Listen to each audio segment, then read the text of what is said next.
வணக்கம். ஹாய், எல்லோரும் எப்படி இருக்கீங்க? வாங்க பேசலாம். யூடியூப் சேனல்லேருந்து மாலா செந்தில்குமார் பேசுகிறேங்க. நம்ம ரொம்ப அதிகமாக குண்டாயிட்டே போகிறோம் அப்படின்னு நான் கூட குண்டாக தான் இருக்கேன். இருந்தாலும் இந்த விஷயம் சொல்கிறதுனால நான் நீங்கள் முதல்ல குண்டாக இருப்பீங்க, நீங்கள் எல்லாம் ஸ்டெப்பை சொல்லுங்கள் அப்படின்லாம் சொல்லாதீங்க. நான் கேட்டதை உங்களுக்கு சொல்லிடுறேன். இது வயறு க்ளீனாக வச்சுக்கிறதுனால நம்ம ஒல்லியாக முடியும் அப்படிங்கிற மாதிரி ஒரு டாக்டர் சொன்னார். நான் அதை நம்புகிறேன், அதனால் உங்களோட ஷேர் பண்ணிக்கிறேன். நிறைய வேலைகள் நம்ம சாப்பிட்டுட்டே தொடர்ந்து சாப்பிட்டே இருந்தோம்னா அந்த வயிறு ஜீரணிக்கிற வேலையை பார்த்துக்கிட்டே இருக்குமா. ஸோ அது டயர்ட் ஆகிடுமா, சொல்லுமா எனக்கு கொஞ்ச நேரம் ரெஸ்ட் கொடுங்கப்பா அப்படின்னு சொல்லி.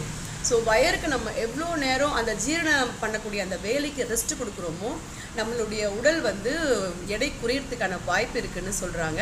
அதை நான் நம்புகிறேன், அதனால உங்களோட ஷேர் பண்ணிக்கிறேன். ஸோ சாப்பிட்றது டயத்துக்கு சாப்பிடுங்க, லேட்டாகவும் சாப்பிடுங்க, ஒன்றும் பிரச்சனை கிடையாது. காலைல 10 மணிக்கு சாப்பிட்றேன், மத்தியானம் 2 மணிக்கு தான் சாப்பிட்றேன், நைட்டு 10 மணிக்கு தான் சாப்பிட்றேன்னா நைட்டு 10 மணி ரெஃபர் பண்ண முடியாது. காலையில் இன்றைக்கி 10 மணினா நாளைக்கு காலையிலையும் அதே 10 மணிக்கு சாப்பிடுங்க.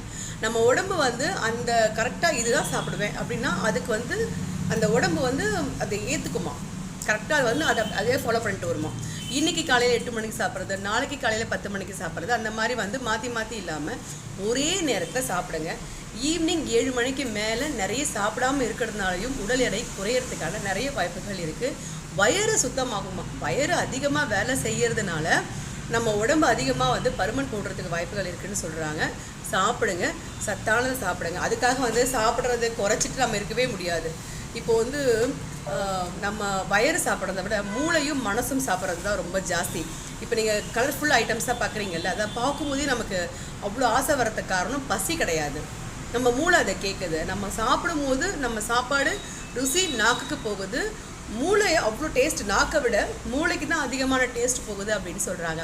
ஸோ ரொம்ப பசியில் இருக்கும்போது நம்ம பட்னி இருந்து நம்ம உடல் கிடையை குறைக்கணும் அப்படின்னு நினைக்கும் போது பசி அதிகமாக இருக்கும்போது நமக்கு அதுவும் சாப்பிடும்போது ஆசை வரும்.